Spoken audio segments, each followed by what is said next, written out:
Hello everyone, I'm Edward and welcome to Windows Report. And in this video I will show you how to make the taskbar transparent in Windows 11.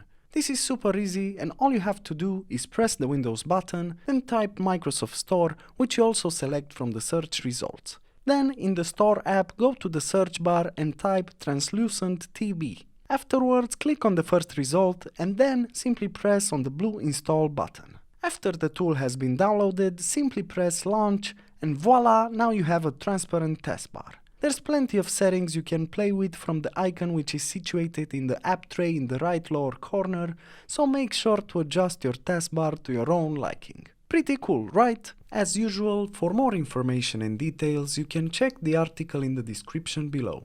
And if you enjoyed this video, just make sure to like and subscribe to our channel. Thank you.